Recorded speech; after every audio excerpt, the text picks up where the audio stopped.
For joining us today. I'm Jennifer Lazars, Director of Marketing for Medical Informatics Corp.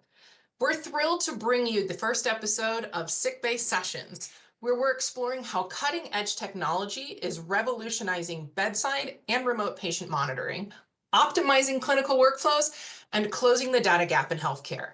Each session features an industry expert or innovator to discuss the latest industry advancements and solutions.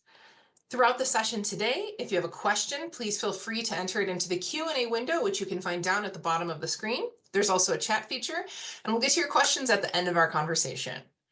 Here at Medical Informatics Corp, or as you'll hear me also call it, MIC, we're proud to deliver next-generation technologies to unify patient monitoring workflows for healthcare systems. Our focus is every patient everywhere, monitored by the people who care, powered by actionable data. Joining me today in a very important conversation about that actionable data, particularly unlocking critical care data, and to share some insights about the past, present, and future of MIC is our co-founder and CEO, Emma Faust. Since joining, not even just joining, since founding MIC in 2010, Emma has been the driving force behind the company's vision to revolutionize healthcare through innovative data solutions. Emma holds a PhD in electrical and computer engineering from the University of Virginia, an MBA with a concentration in healthcare from Rice University, and a Bachelor of Engineering in Chemical Engineering from the Cooper Union. Emma, thank you for taking the time to join me today. Thank you for having me. Excellent. So to get us started, would you tell us a little bit about your background and how you found yourself innovating in the healthcare space? Well, I think there's sort of two parts. One, I grew up around healthcare providers. I have a number of doctors in my family, and that sort of instilled in me in an early age this idea of having to be on call and serve those who are in a vulnerable situation, and just having to step up, like whether or not you felt like it, right? So I think that was this idea of service that was really important. And then I think as I got older and I started looking at like, hey, what am I going to go do? Where is my role in the world? I very much got pulled into engineering, and with this sort of like really strong passion around solving problems that ultimately impact people. And I thought that that was something that interested me, and it was just like, it was the core of sort of my curiosity and my desire to go fix hard things, right? So I appreciate it, and your passion for solving problems that impact people. Here we are 10 years later at MIC. It definitely makes a difference. So I said 10 years later. Can you tell us about how you and our co-founder, Craig Russin, came up with the idea for the company, MIC, Medical Informatics Corp? And would you talk about were there any specific unmet industry needs or gaps that you sought to address? yeah, so I met Craig back when I was doing my PhD in graduate school. And it was a really interesting intersection where he was finishing his PhD in chemical engineering in an area, and it's going to get a little nerdy, called nonlinear dynamics. And this is essentially a set of mathematics and equations that govern the interaction between sort of systems that oscillate and interact with each other of similar elements. So like a good example would be like brain cells, neurons, heart cells. Physiology and healthcare is one of the few places you can apply that kind of math. And he was pulled into a group that was trying to look at how do we predict imminent catastrophic failure or deterioration in patients by looking at the interaction of their physiology. And he would start to like try to get the data from the different devices, and they would talk to people around the world doing this. And I would show up at his lab, and I would often see this sort of line of doctors out the door. And I'd be like, Craig, what's going on? And he'd be like, well, turns out that a lot of these practicing physicians don't really have a good clarity of this data. There's a lot of gaps in what they need to look at to understand what's happening with their patients. I think when you think about like your EHR and your medical records, people don't realize that that's really sort of a transactional, like, dictated, record of what happened in these points of time. It's not sort of that continuous information that happened over the trajectory of that patient, going up or down. And so not only did these clinicians have this gap in data, but then they were they wanted to understand why things were going in the direction they were, and if they could develop these things or predictors or indicators that things were going in that direction, so they could intervene and protect, for instance, the heart before an arrest. And that led us to sort of really start to ask some questions as engineers, curious engineers, like, hey, it seems like people are trying to do stuff with this data. There is something there. There's enough work out there to suggest that this is a place where innovation can happen. But there were a lot of barriers to innovation. You didn't have access to the data. People would often roll around or make their homegrown carts and roll it around for 10 years to collect enough data to build something. Once you built something and validated in a peer-reviewed journal, there was no like easy way to get that back into clinical practice in a safe and effective, scalable way. And so we realized, like, hey, if we can shorten the distance between idea and concept to actually deployment of something clinical, that would be a profound shift in the way patient monitoring evolved and the speed at which it could evolve. And there's this concept called blue ocean, and we were very much like, hey, if we fix this and make it cheaper and faster to develop innovation in the space, we can open this blue ocean of opportunity for not just us, but for a whole host of technologies and techniques to get ahead of risk with patients. So that was really the foundation. And I think it's actually a very special thing. I think you look at a lot of other companies and they start with usually one problem and they expand from there. We really looked at this as a way to disrupt a market and a thing that is very critical to every experience in a hospital when you're going in and being monitored, right? Because in today's world, if you're going to a hospital, you're generally monitored because you're sick, right? And that's an important part of that data infrastructure that's needed to treat you and get you out of that hospital safely and in the fastest way possible that's effective and safe, right? So that's sort of the idea of where Sickbay came from and how we got into this and how we've been very intentional from the beginning. You said a couple things that I think are really interesting, and you talked about the speed with which you could deliver the data and the intentionality. So my next question for you, based off of those things, is can you talk about the founding principles or the pillars that you put in place to drive MIC, given some of those considerations? Yeah. Again, being very fortunate of being like the founder and growing this business to where it is today, there are different things, these pillars that have sort of come up that have informed the people we hire, the way we think about our technology.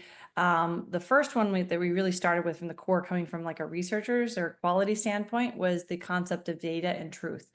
And so it's always been very fundamentally important to us to collect the highest fidelity data at the source, and not misrepresent that. So you collect the raw data, you store that raw data in perpetuity, and then it's your downstream interpretations or analysis of that data that then put the filters or do things to it. In other words, some people's noise can be some people's signals, depending on what you're trying to do, whether that's an operational evaluation or a clinical evaluation or something like that. So that's really important that we take care of that data and data across different devices and systems, right? That those things are time synchronized correctly. So again, your respiration rate lines up with your heart rate appropriately, just the way it would in real life. I think another pillar is innovation, and you probably gleaned that from the story of how MIC started. Part of the core of what we were trying to do is unlock innovation and so that you could reimagine patient monitoring. What that means for us on a daily basis, or how we think about problems, is how do we remove the friction and the barriers to that innovation happening. A lot of our clients will use our analytics tools. We just had a client that we onboarded the other week, and their comment was one of quite surprised. They were like, in a matter of minutes, they were able to start doing their research. And they were like, we just haven't experienced this kind of frictionless research before, that can profoundly change how we think about physiology and the way we treat our patients.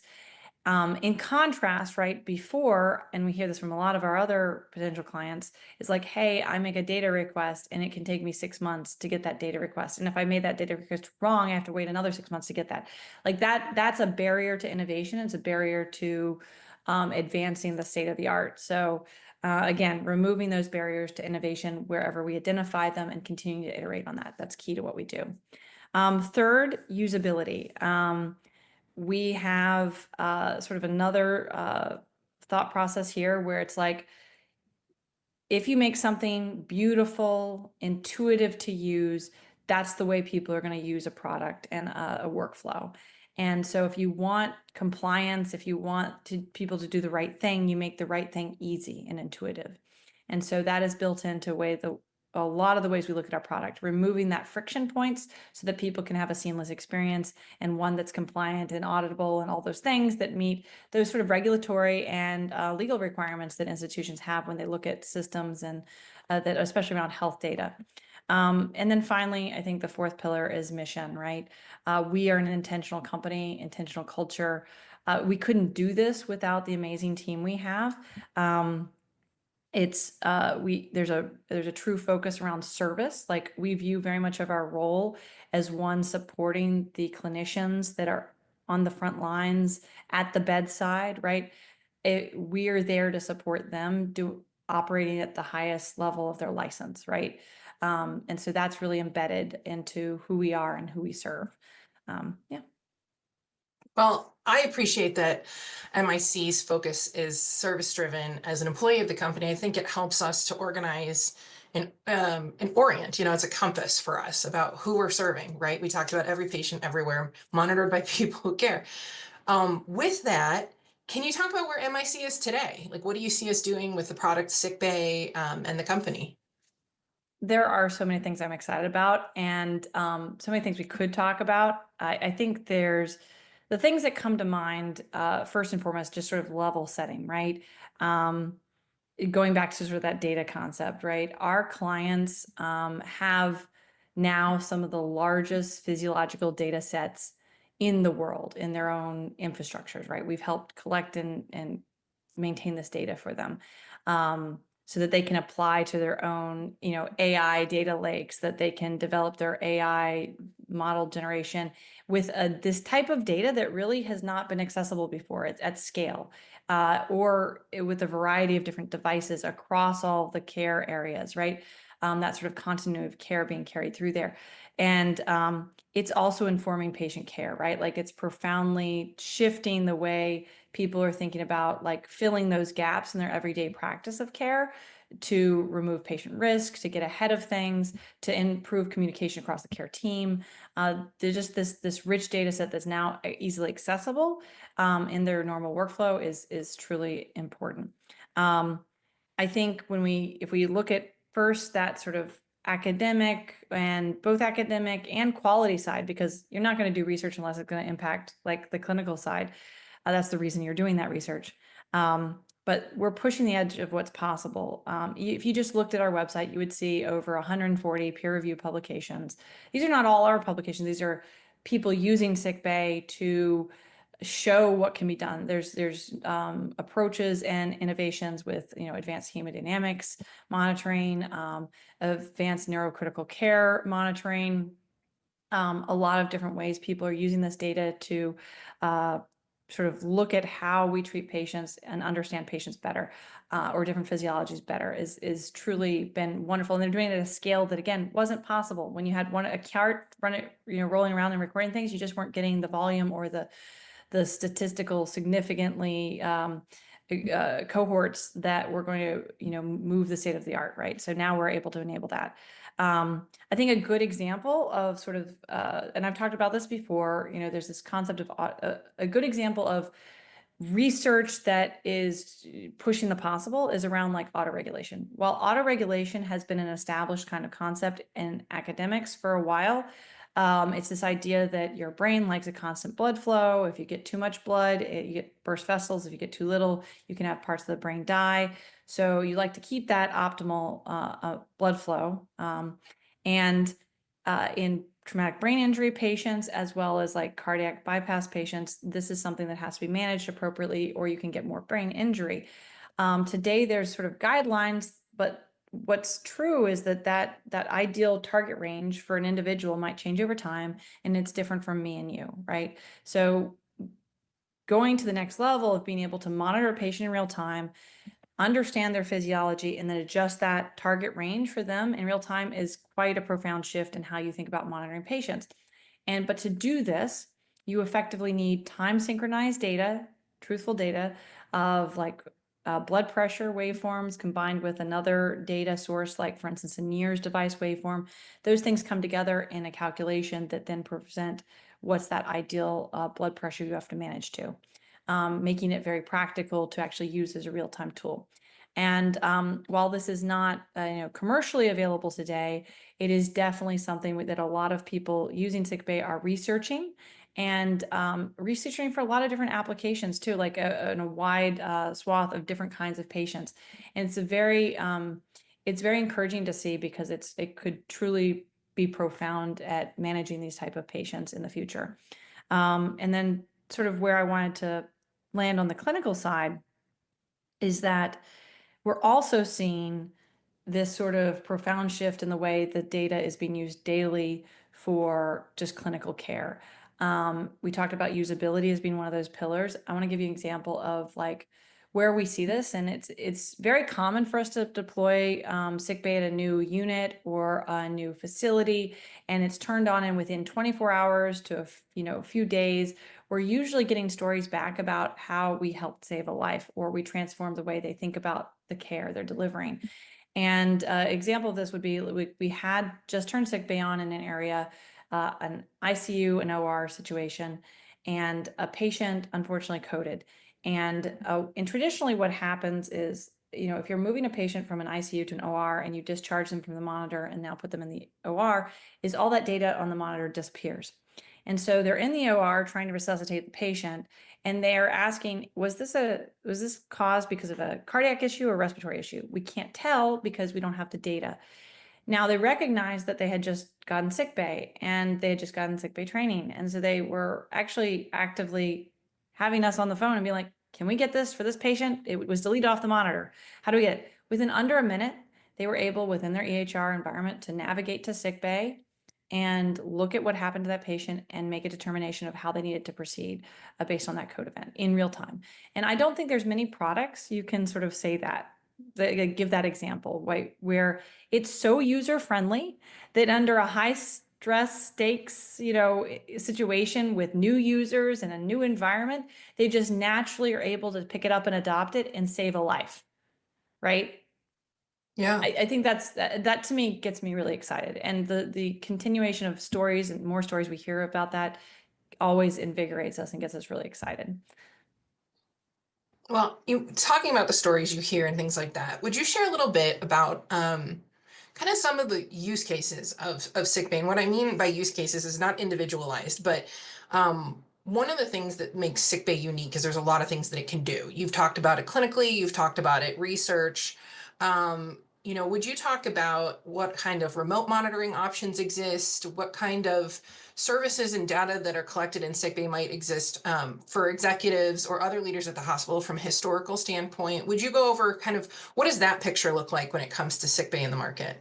Yeah, I think that is one thing. If what's interesting is that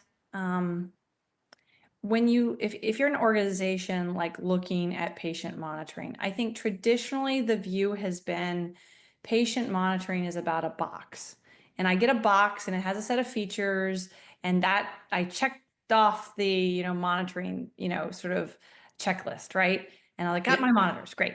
The problem is you combine looking at like the staffing challenges we have, the problems we have in revenue recognition, a whole host of different, quality. Sometimes there's legal liability things you need to address, right? If you sort of go back all and you trace it back to the source and root cause analysis, you're like, hey, having information about what happened to that patient becomes really important. And a lot of the sort of things out there in the market, they don't scale, they don't integrate across different types of modalities. They don't provide access on demand. They don't always deliver on the promises that they make, right? There's sort of features. So you have all these sort of things. So what happens when you start to shift the paradigm and say, hey, monitoring is about continuity of capturing what happens to that patient as they enter the hospital to when they leave the hospital. When you start to have that historical arc and awareness on that level, you're able to like understand this is what happened when they came into the ED. This is what happened when they went into the OR. This is what happened when they went into the ICU to step down, right? And not just like what was in the EHR, but truly a second by second recording and integration of what happened from all of the devices that they were connected to. That transforms the way we start to think about how we can apply that. So when you talk about who else uses it, right? Because like clearly your bedside nursing staff and your physicians who are rounding will be able to use that data. But you also start to think about how can you accelerate, virtual care programs, diversify those virtual care programs to start to think bigger and broader of standardizing care practices across your organization. How can quality use it to track en masse how you're applying certain protocols or effective strategies around certain quality metric programs that you might have.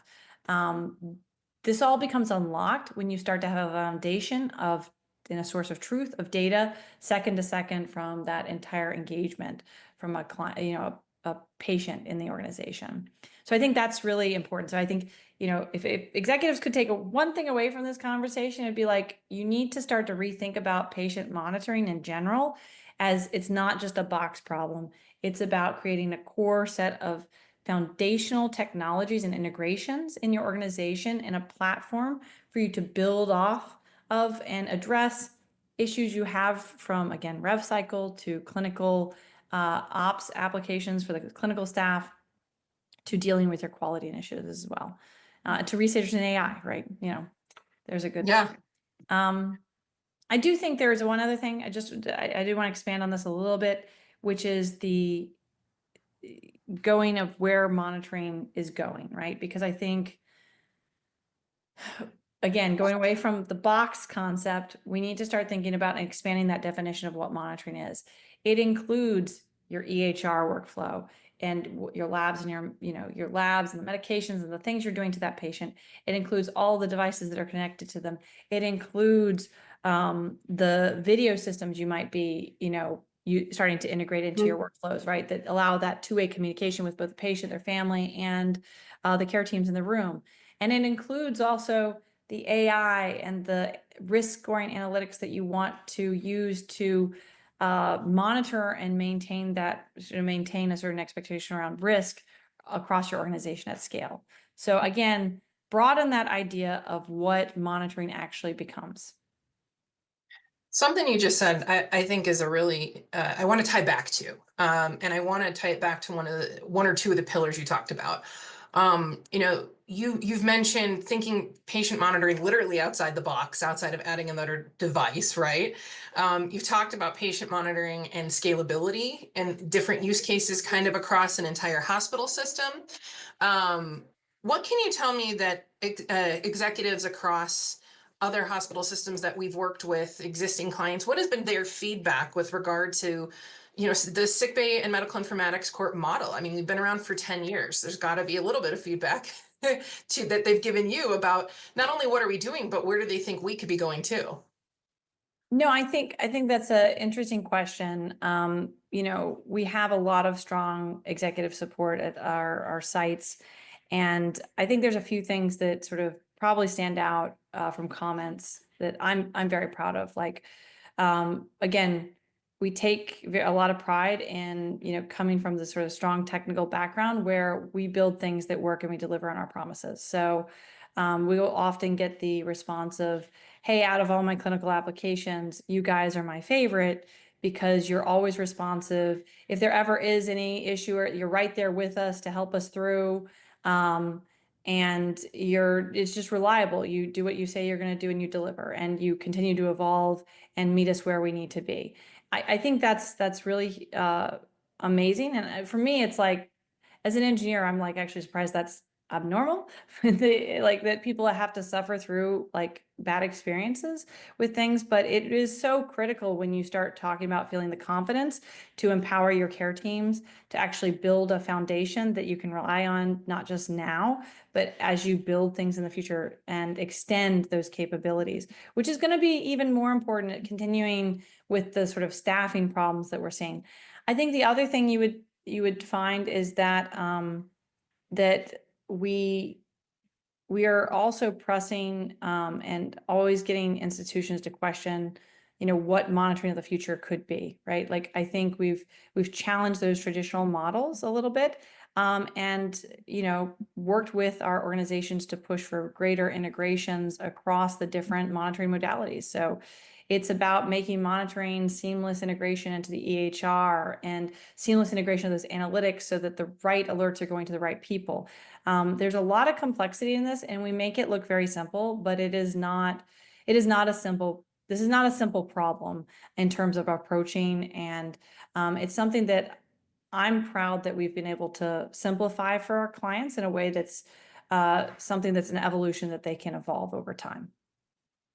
Well, I agree, and I'm proud too. I mean, I'm proud to work here, and it's exciting to be at this point in this company's history. I've been here for a few years now, and to hear what you're saying is great as an employee, but also somebody when we talk about that pillar of service and tying it all together and that scalability. It's really exciting. You don't want to be behind a trend; you want to be in front of it. So.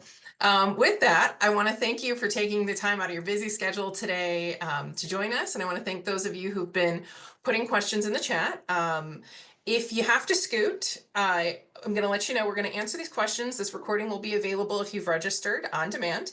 But if for some reason we don't get to your question while we're here having the rest of this conversation, please don't hesitate to visit us at sickbay.com. You also heard at the top of the call that this is the first of the Sickbay sessions. So please visit our website or check out our LinkedIn for the information on our second Sickbay session taking place May 22nd.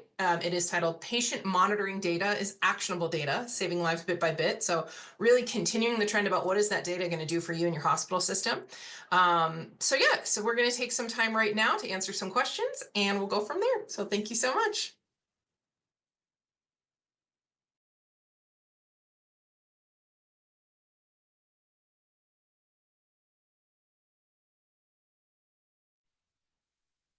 Okay, sorry about that. All of a sudden, my camera just got goofy. There we go.